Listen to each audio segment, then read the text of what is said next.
People like you, with no job and little education, are not welcome in this house. Those were the cruel words my mother-in-law said to me. Right after that, she poured hot water on me. I cried out in pain. It's hot. Please stop. I couldn't believe what was happening. Her behavior shocked me. Pouring boiling water on someone is a terrible thing to do, no matter the reason. Thankfully, I wasn't burned, but it could have been much worse. I was in disbelief. How could my mother-in-law treat me like this? What made it even harder to accept was that her words were not even true. It wasn't me who was unemployed, it was my husband, Jack. He had lost his job, but I had been working hard to support the family. Yet here I was being blamed and insulted. My anger started to grow. I felt like I had reached my limit. I couldn't tolerate her behavior any longer. I decided to stand up for myself. I told her, if this is how you feel about me, then I'll leave. You win. My mother-in-law didn't seem upset at all. In fact, she looked happy and said, "Finally, you're leaving. That makes things easier for me." Her cold reaction made it clear that she didn't regret what she had done. I realized I didn't want to stay in such a toxic place anymore. Without wasting time, I packed my things and left. I went back to my parents' home, where I knew I would be treated with kindness. What my mother-in-law didn't know was that I wasn't helpless. In fact, I was the one keeping her household afloat financially. Since my husband had lost his job, I had started trading stocks and I was earning about $50,000 a month. I didn't need to rely on her or anyone else to survive. Even if she came to me later, asking for help with money, I decided I wouldn't help her. She had treated me so badly, and I didn't think she deserved my kindness. She would have to live with the consequences of her actions. I had been married to Jack for about 3 years. We met at university, where we both studied economics. After we graduated, we both got jobs at different finance companies. Even though we were busy, we kept our relationship strong. For years after we started dating, Jack proposed to me. He said, "Angela, I will make you happy. Please marry me." I believed him. I thought I would have a happy life with him, but things didn't turn out as I had imagined. Now, looking back, I'm glad I had the strength to leave. Sometimes, walking away from a bad situation is the best thing you can do for yourself. When Jack proposed to me, I happily said yes. "I'm looking forward to it," I told him. We decided to get married and thought we could build a happy life together. I was excited about starting our own family and living as a married couple. However, not long after, Jack said something I wasn't expecting. "Hey, Angela," he began, "would you quit your job and move in with me at my mom's house?" I was surprised. "What?" "I don't mind quitting my job, but we're newlyweds. I'd like for us to live just the two of us." "I understand," he said, "but I'm worried about leaving my mom alone." "Don't worry, I'll make sure it won't be hard on you." Jack's father had passed away when Jack was in middle school, so he had lived with his mom ever since. He was an only child and felt responsible for taking care of her. Understanding his feelings, I agreed. "Okay," I said, "I'll live with you and your mom." 3 weeks later, we moved into Jack's family home. At first, my mother-in-law seemed happy to have Jack back. She greeted us with a smile, but as soon as she looked at me, her expression changed. Her smile disappeared, and she gave me a cold, hard stare. It was clear she wasn't happy that I was there. She muttered something under her breath, but I couldn't hear what she said. It sounded like, "You didn't need to come here." I tried to ignore it and smiled, but deep down, I started to feel worried about living with her. Despite this, the first day passed without any major problems. The next morning, I was woken up by my mother-in-law shouting at me, "Are you still sleeping? Hurry up and make breakfast." I looked at the clock. It was only 5 a.m., still dark outside.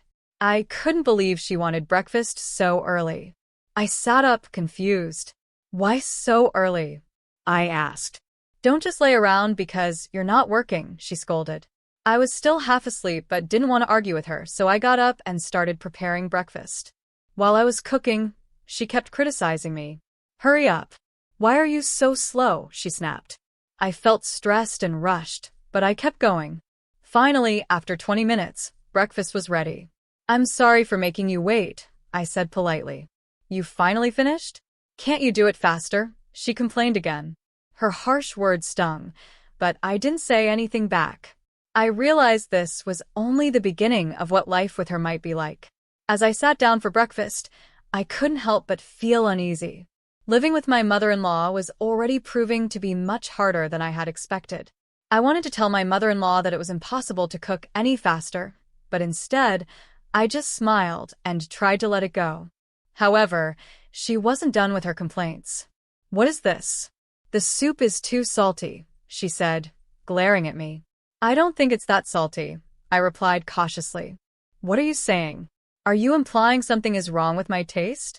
Are you trying to kill me by feeding me such salty food? She snapped. Her words left me stunned. I had never intended or even thought of such a thing. Why was she accusing me like this? And why was she so harsh on me? Her behavior was confusing and hurtful. Trying to understand, I gathered the courage to ask, Mother-in-law, why are you so harsh on me? What are you talking about? I'm not being harsh, she said, acting as if she didn't know what I meant. Or, are you trying to make me look like the bad person here?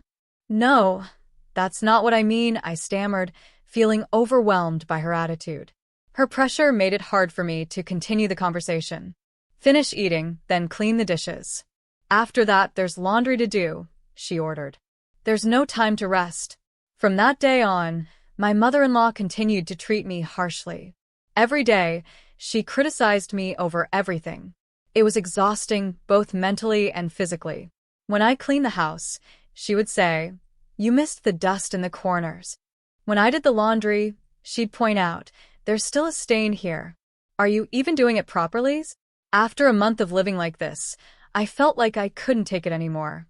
I was at my breaking point. One night, I decided to talk to Jack about it. "Jack, I need to talk to you," I began. "Your mother has been saying mean things to me every day, and it's really hard for me. Could you please ask her not to speak to me that way?" I expected Jack to comfort me, or at least respond, but he said nothing. His silence made me even more upset. "Jack, are you listening?"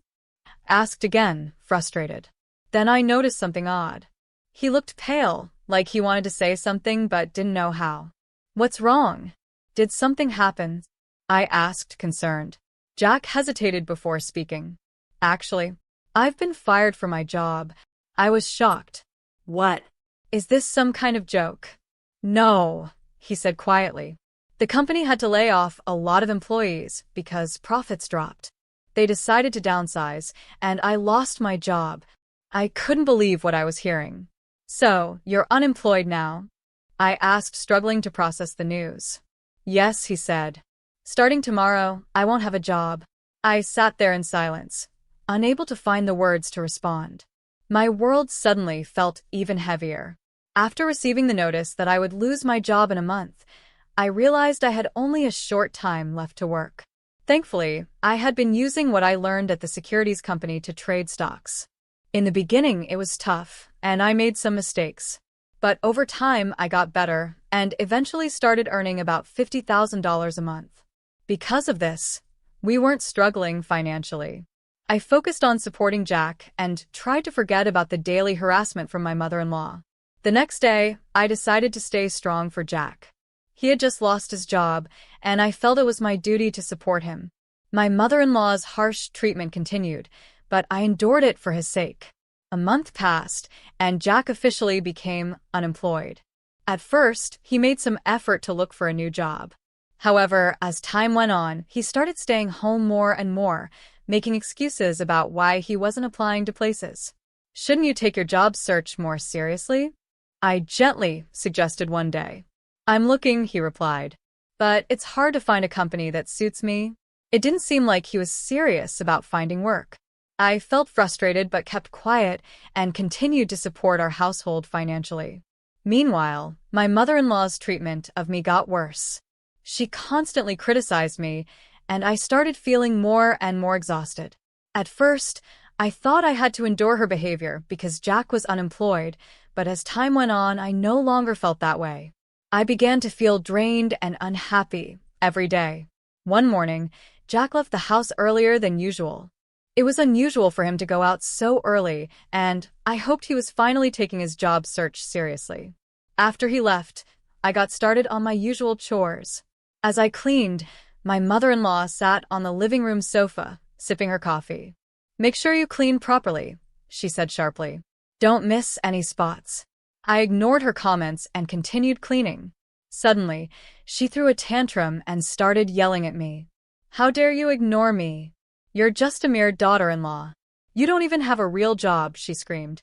I tried to stay calm and kept cleaning, but her anger only grew. She stormed up to me and yelled even louder. "Unemployed and useless people like you have no place in this house. You should leave." Before I could respond, she grabbed the pot of boiling water she had prepared for her coffee and poured it on me. The scalding water splashed onto my skin. "It's hot. Please stop," I screamed, shocked and in pain. This was the breaking point. I realized I could no longer live in such a toxic environment. Her behavior was cruel and unacceptable, and I knew something had to change. I screamed without thinking when my mother-in-law poured hot water on me. Luckily, the water wasn't boiling, so I didn't get burned, but it could have been a terrible accident. Even so, I was shocked and shaken by her actions. Carolyn, my mother-in-law, didn't seem to care. Instead, she smirked and said, "This is what I've been saying all along. If you're not working, you should leave this house." Her words hit me hard, but I was so fed up with her behavior that I decided to stop arguing. I took a deep breath and said, "Fine. I'll leave."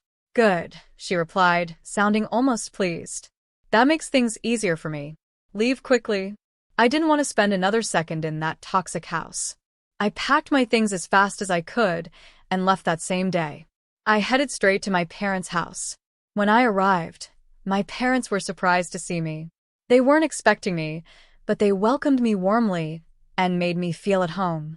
I waited, thinking Jack would call or send a message to check on me, but he didn't. Days turned into weeks, and there was still no word from him. I felt a little lonely, but I decided not to reach out to him. If he cared, he would contact me first. A month passed, and I still hadn't heard anything from Jack. During that time, my feelings for him began to fade. I started thinking about the possibility of divorce. It didn't seem like he cared about me or our marriage anymore. One morning, very early, the doorbell at my parents' house rang. I went to check the monitor and was shocked to see Jack and my mother-in-law standing outside. What were they doing here after all this time? "Yes? What do you need?" I asked through the intercom. My mother-in-law shouted, "I've forgiven you.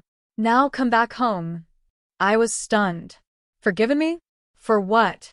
I hadn't done anything wrong. Her words made no sense. I replied calmly but firmly, "Thank you for saying that, but I don't think I've done anything that needs forgiving." Then I ended the intercom call. But they didn't leave. Instead, my mother-in-law started banging on the door and yelling, "Don't hang up on me. Let us in. Come back with us." Worried that their shouting and noise might disturb the neighbors, I reluctantly opened the door and let them in. I led them to the living room and invited them to sit down. Once they were seated, I asked, "Why are you here? What's going on?" I couldn't understand why they were here now. My mother-in-law was the one who had insisted that I leave. And now, she was telling me to come back. Her behavior didn't make any sense. "You told me to leave." "There's no way I can just come back now," I said firmly, still confused and frustrated by the situation. I stood my ground and told my mother-in-law exactly how I felt. She grew frustrated and accused me of being childish. She claimed that she had forgiven me and insisted I come back to live in her house. She even went as far as saying that she was willing to let someone like me, who was unemployed and uneducated, stay there. I couldn't hold back anymore. "I'm not the one who's unemployed. It's your son, Jack. And if I go back, you'll just treat me badly every single day." I snapped. Jack looked shocked when I said this, and my mother-in-law seemed confused. It was clear that Jack hadn't told her he had lost his job. Feeling the pressure, Jack finally admitted the truth. He had been laid off from his company. This led to a flood of apologies and excuses from Jack. He tried to explain that he had been relying on my income to keep us financially stable. My mother-in-law, however, was furious. She hadn't known about Jack's unemployment, and now she was openly scolding him. "Why didn't you tell me about this? What are we supposed to do now?" she yelled. Jack tried to calm her down, saying, "It's fine for now. Angela's income is enough." His response only made things worse. My mother-in-law called him worthless for not looking for a new job and scolded him even more. I couldn't believe what I was hearing. I had been supporting both of them all this time, and Jack had just been sitting around. I started to question why I had ever thought it was a good idea to support him in the first place. When my mother-in-law suggested again that I come back to live with them, I firmly refused. "No, I'm not coming back," I said. I couldn't imagine going back to that house after everything they had put me through. Then the situation escalated. I brought up how my mother-in-law had poured boiling water on me. Jack's face turned pale. "What? She did that to you?" he asked, horrified. "Yes," I said. "Ask her yourself." Jack confronted his mother. "Why would you do that to her?" he demanded. She admitted it, saying, "Because she ignored me. That's why I did it." Her excuse made me even angrier, and it led to a heated argument between Jack and his mother. Their shouting became too much, so I stepped in and told them, "Take this argument back to your house. You're in someone else's home, and you're being too loud." Hearing my words, they calmed down a little.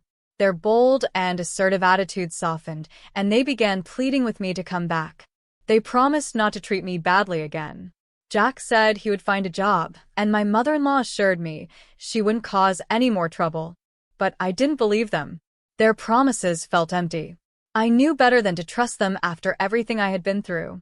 I told them honestly that their words were meaningless to me. I knew they would only take advantage of me again if I went back. Their silence confirmed my doubts. Without saying anything more, I left the living room and went to my room, leaving them to think about their actions. After about 6 minutes, I returned to the living room.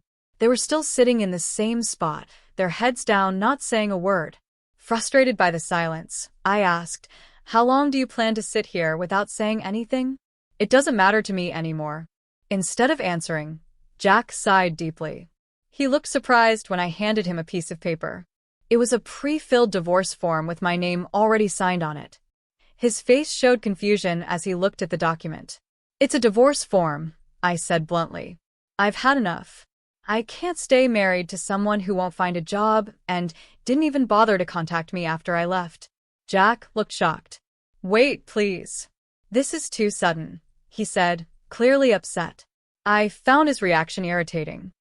He didn't seem to understand that his actions, or lack of actions, were the reason things had come to this.